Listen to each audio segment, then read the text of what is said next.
Welcome to Saulcast. Today we are talking about Season 5, Episode 3 of Better Call Saul, titled The Guy for This. We just watched the episode, so these are going to be our raw, immediate reactions to the episode, but make sure to check back later in the week where we'll have our full analysis and recap of the episode. Unfortunately, Adam can't make it tonight, but no worries. We've got my other brother here, Alon, to cover. Say hello, Alon. Yo. With that, I'm Gil, and let's jump into the episode. And by the way, if you're listening to this as a podcast, check out the link in the show notes where we post these instant takes to YouTube as a video, and you can see my beautiful face, which just enhances the experience. And now, without further ado, let's get into our reaction to tonight's episode. Alon, first thing I want to bring up, when that car showed up, and the camera zoomed in on the license plate, and there was that little bit of a buildup. Who's going to get out of the car? How long did it take you to realize that's Hank? When I saw the bald head. Did you know that he was coming back this season? No. Did you?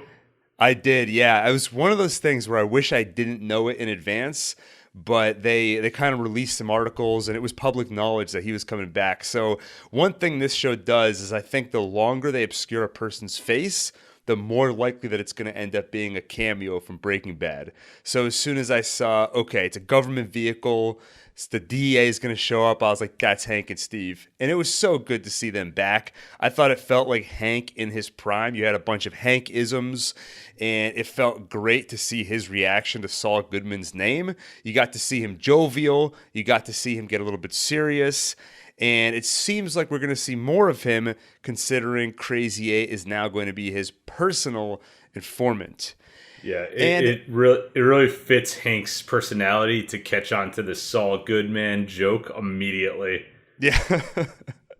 And it felt like, one thing this show does is they do not shoehorn Breaking Bad characters in. This was super organic. It made complete sense for Hank to show up here. And my initial assumption is that that's the only reason they brought in Hank. They actually talk about how in the writer's room, they have a big list of Breaking Bad characters. And anytime they're going to have somebody show up, like let's say a janitor shows up, they look at the big whiteboard and say, did we ever have a janitor character? Would it make sense for them to show up here? So I figured that, okay, they need a DEA agent. They look at their big list to say, hey, you know what? Hank makes sense here. And it would be fun for the fans to see him, so why not bring him back? But I wonder if, you look at Mike, you look at Gus, the other Breaking Bad characters they brought back on Better Call Saul, and they didn't just bring them back because it was fun. They brought them back to show us a whole other side of them, build up more of their backstory, and make us look at that character in a different way. And I wonder if they're going to do that with Hank and perhaps Steve, or if it's just going to be, hey, how great is it to see Hank again? Yeah, I don't know. I don't know how much more there is to Hank that we don't know, but I don't know. Maybe we'll get find another out spin-off. I'm hoping at least we get a moment where he looks at a rock or a mineral and just looks very intrigued by it. So this plant the seeds early for that obsession that came in later. Huh. What is that, mineral? Huh. Or my wife's been shoplifting again. I keep telling her to stop doing that. One of the best storylines in Breaking Bad. Yeah. No. And we have a meeting that we've all been waiting for. Saul and Lalo finally bump into each other. And I have to say it was an entertaining scene, but I don't think we've seen the best of Saul versus Lalo yet. And I think it was a little bit of a rude awakening for Saul, because so far we've seen him totally in control. When he's dealing with his cell phone criminals, he's Saul Goodman, he's in his element. But here you can see he's super uncomfortable, and he tries to get himself intertwined with Lalo, but he's stuck there and he's going to have to work with Lalo. I think it's kind of funny how Saul doesn't seem to realize what he's worth. Like, he should be a millionaire. Yeah. Like, he can do it. His problem is he thinks 8,000 is a lot, especially for these characters. Like, these guys, he should be able to charge them like $100K for this. Oh yeah. Actually, it's funny because when he said 7,000 What did he say? $925. Something like that. I missed the 7,000 part, and I thought he just said $925. Oh. And I was like, what the hell? And by the way, listeners, if you ever need advice, if you're going into a negotiation or anything, Alon's the guy to talk to, because he's the guy who always makes sure he's not going to be undervalued and you're not going to be undervalued. Yes, I'm all about fairness. That's right. Even if it's one-sided. Yeah, exactly.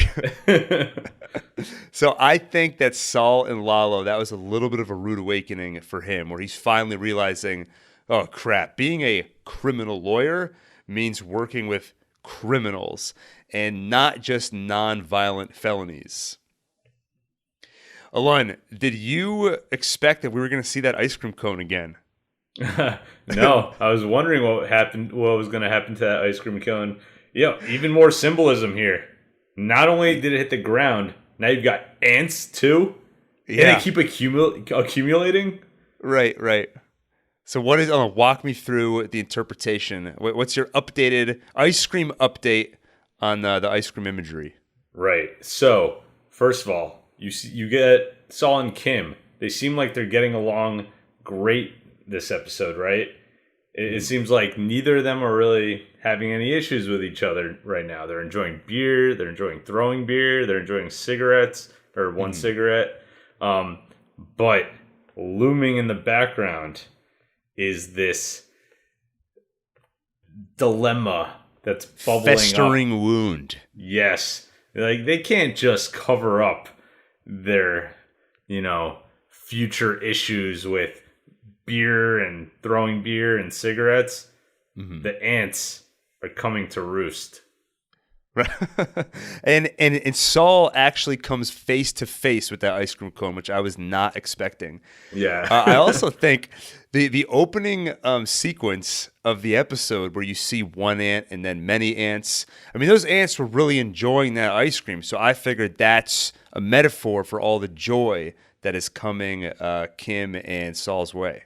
Yeah, and the other metaphor here. That was a joke, by the way. I didn't really mean that. Yeah.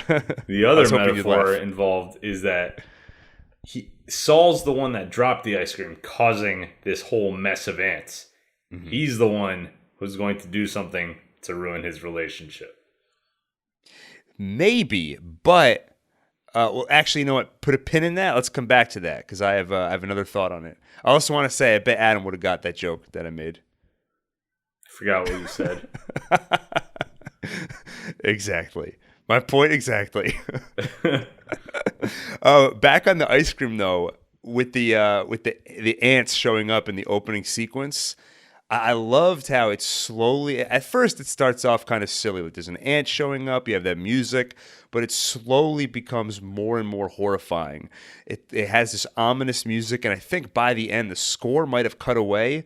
And replacing the score was this disgusting sound of ants chomping down on that ice cream. And to me, it almost felt like a sacrifice. Like Saul Goodman is giving that ice cream. That's him taking all the joy in his life and offering it up as a sacrifice in exchange for what's coming next. I guess the riches that he's going to get as Saul Goodman. And when he next sees the ice cream covered in those ants, it's right after he had his meeting with Lalo, where he tries to get out of it and say, hey, next time you need a lawyer, my schedule's a little bit tight. And Lalo says, you'll make room for me. It's the very next scene where Saul sees that ice cream being consumed. And I think that's basically the devil saying, the ants are the devil, and they ate his joy. And they're, enjoy the spoils of your lawyer career now. Yeah, but I bet you a part of Saul enjoys this. Oh, for sure. I think that's a running theme. I mean, in Breaking Bad and Better Call Saul, all these people like Walter White, Saul, even Kim, that are going further and further down that path of immorality, they're enjoying it. They're getting a thrill out of it. I think the whole time Saul's going to be enjoying this, even as his life crumbles around him, as he potentially loses Kim, for example. And then let's talk about Kim. So Kim and Mr. Acker. So when she comes back to his house and tries to quote unquote help him, shows him all the houses that are for sale, and then she tells him that childhood story. Now, my immediate read on that is that that story was a lie. Did you read that the same way that I did? No. That's interesting because, so the way I saw it is that the very last episode, episode 2, she said, I don't want to lie to my clients. I read this scene as her saying, you know what? The right way didn't work. The way of the law didn't work. I'm going to go back and I'm going to do it the way Saul Goodman would do it. I'm going to tell a story. And I even noted while she was telling the story that the writers of this show must have studied influence or have some understanding of what how you have to speak if you want to influence people. And she uses very good imagery. She talks about their toes turning blue from how cold they are. So to me, it felt like she was being a salesman like Saul Goodman. And then Mr. Acker doesn't buy it. You know, he says, you'll say anything to get what you want. Well, you could use the truth and still be manipulative. So her being truthful doesn't mean that it's her being honorable. Yeah. No, that's fair, totally fair. And I think you're right. Even if what she's saying is true, she's still taking a childhood difficulty that she had and is using it basically to her advantage. She's not exactly being honest, even if what she's saying is true. And then shortly after that, she ends up back home. And another piece of imagery is Jimmy coming home and seeing Kim on the balcony. And I read that as Jimmy's down here in the mud and Kim is up above. You know, she's the holy one. But then later in the episode, after Kim goes to Mr. Acker, then she comes back and now she's below looking up at Jimmy on the balcony. So to me, that felt like Kim has basically joined Jimmy down there in the mud because she just used her dirty tactic on Mr. Acker. And then another piece of imagery. The first time they're on the balcony, they have Jimmy puts a beer bottle right on that little ledge. And it's, you know, the slightest touch, it's going to fall off. And I saw that as another either metaphor for their relationship or a metaphor for being between the good and the bad. And are you going to tip over the edge and basically go head first into Saul Goodman or go head first into, you know, using these dirty tactics? And then when Kim comes back... The show has so much symbolism, it should be in a museum. Yeah, I mean, I'm sure it'll end up in some of these museums that celebrate, you know, important works of television or film. And that beer bottle, though, right, it's teetering on the edge. And then Jimmy actually plays with it. He starts kind of tossing it. And then Kim's like, screw it. And they just start throwing those beer bottles. So I was already thinking that those beer bottles are representative of, are we going to go over the edge or not? And they literally start tossing them over the edge. And yeah, go ahead. No, I just, the first time they were drinking beer, I was picturing them just knocking him over for fun. So yeah, I was happy to see them actually do it at the end there. That looked like fun. Have you ever thrown a glass bottle just to watch it shatter? No. Yeah, me neither. We should do that. Next time we're in a suburban area and we can do it, you know, and then clean it up after without causing any problems for anyone. Let's throw a glass bottle. Next time we're at our parents' house, we're going to throw a bottle. Our mom's going to be like, what the hell are you doing? No, don't worry. It's from Better Call Saul. It's for the podcast. Mike. Let's talk about Mike. So first off, when he told the bartender to take that picture off the wall, did you see what he was talking about? The Sydney? Yeah, the Sydney Opera House. And you remember the significance of that? No. His son? No, it was Werner. When he was at the bar with Werner, and Werner was telling Mike about how his father was the mastermind behind the Sydney Opera House.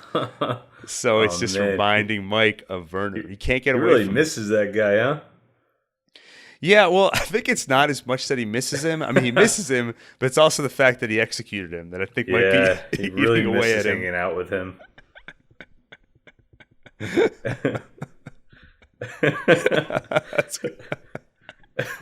I'm sorry. So Mike's upset, obviously, leaves the bar, and how satisfying was it to watch him break that guy's arm? Yeah, I mean, a bunch of jerks. Yeah, Like, seriously. what the hell? just for no reason, just picking on this guy. You think Mike purposely walked down a street that he thought some bad characters would be on? So I don't know if he did it on purpose, but he enjoyed breaking that guy's arm, right? Yeah, it's kind of like how Saul and Kim enjoy breaking those bottles. Right, right. And well, what do you think that? What was the point of the scene? Of Mike breaking that guy's arm. To show that his way of dealing with his own personal issues is by taking it out on other people, and he's also really good at it, so it's kind of a good combo. Yeah, and that's exactly how I read it. Because I sat there and I was like, this is a fun scene. And watching him get to be violent and watching him get attacked and just enact immediate justice was awesome. And then I thought to myself, why are they showing us this? And I think it's no mistake that this scene took place right after the previous one where he's basically wallowing in misery. And what we see, like you said, how does he deal with it? He deals with it by being violent, by hurting somebody. And I think this gives us a little bit of background on why Mike chose the life that he chose. Because if you watch Better Call Saul and you see Mike dealing with all this crap, you would think, why doesn't he get out of this? Because we know he sticks with it in Breaking Bad. And I think this tells us why. It's because violence is how he escapes from the misery of what's in his life right now. Yeah, it's also nice for them to show us a scene like this because, sometimes he seems like a broken old man. So it's nice to get a reminder that he's still got this skill in him. Right, right. They don't want us to forget that he is a badass. Yeah. And they want to make sure we don't hate him after he yelled at his granddaughter. No, don't worry. There's still reasons to like Mike. Yeah, he breaks bad guys' arms. Yeah, not just little girls' hearts. Yeah. Nice. It's a good slogan. I don't know. Yeah, I don't know. It's a good slogan, but I don't know for who. I guess if you're an assassin. There you go. I break bad guys' arms, not just little girls' hearts. Like, what? If it was just one of those, then it would be, if he only broke the little girl's heart, that would be bad. At least he offsets it with the bad guy arm breakings. You might want to leave that first part off your business card. No, I like having it on there. It's an honest day's work. Nice.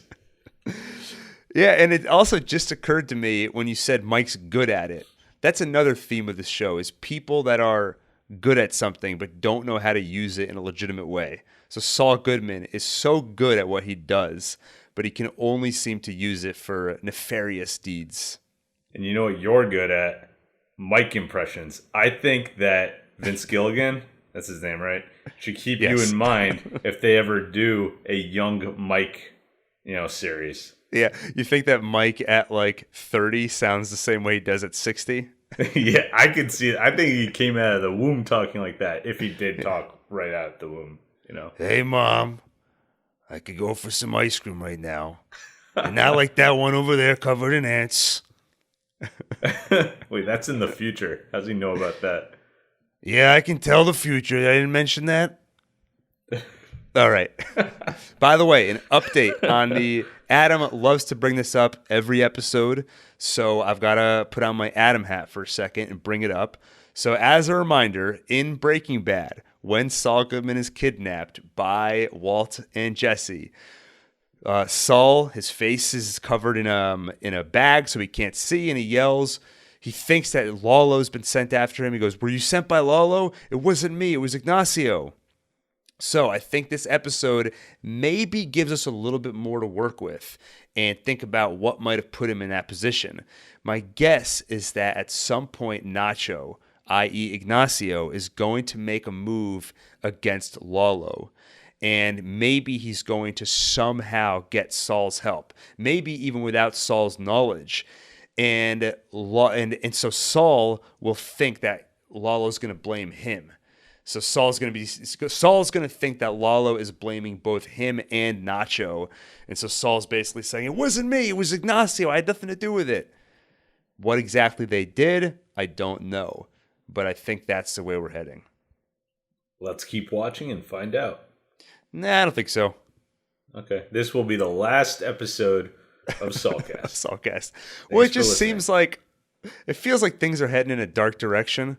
And it's, I don't know if I want to see that. Yeah, we do.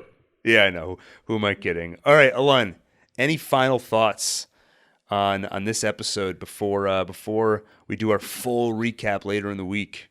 Yeah. Let me quick list of things I liked. Okay. I like that Lalo likes Saul. Yes. I like that he's like, you're the one with the big mouth, huh? You know, right. You're able to talk your way out of things. I love that he heard the story of him and Tuco, and they went into like a pretty good amount of detail about it in this episode. Yeah. And I thought that the writers really trust us to remember stuff because they're talking about something that happened back in episode 2. It's also funny that last episode Adam was trying to remember. He was like, "What was it? His abuelita?" Yeah. Bring it up this episode. Yeah, I loved that. I mean, it was a very memorable scene. Like, it's so well done, you can't forget it. Right. You know? And then when Lalo says, and he let the two of them walk out of there, and Saul's like, well, they rolled out. I think Lalo kind of respects his, obviously he respects his abilities with speech, which is why they're getting him to help out with this situation. Right. That's what makes him the guy for this. The name of the episode. Exactly. And then I also like the way Nacho was like, when you're in, you're in. That was great. Yeah, which I think, again, it's part of that rude awakening for Saul. You love lines like that. Like in Creed, in the middle of the fight when he goes, it's real for you now, boy. It's real for you now. It's the same thing. Yeah, anytime they repeat something twice in a row, that's my thing. Okay. Yeah. Yeah, and then, sometimes I get worried I'm going to get a little bored with the Mesa Verde stuff because it's a little convoluted. Like, I don't know contracts and stuff, but I mean, I think, but I thought it was good character development for Kim there. And you know what? She's not wrong about contracts. No. That's why they're contracts. That's right. So those are my thoughts. She's not wrong about contracts. That's why they're contracts. Yeah, the old dude's being kind. Come on. If he was worried about this happening one day, he should have tried to, figure something out with the contract earlier on. He knew this day could potentially come eventually. Right. Though, looking at both sides of it, technically he's 100% in the wrong. But they probably took advantage of him because he sees this contract. He sees I get $5,000 if they want to buy me out, which back then would have been worth a lot more than $5,000.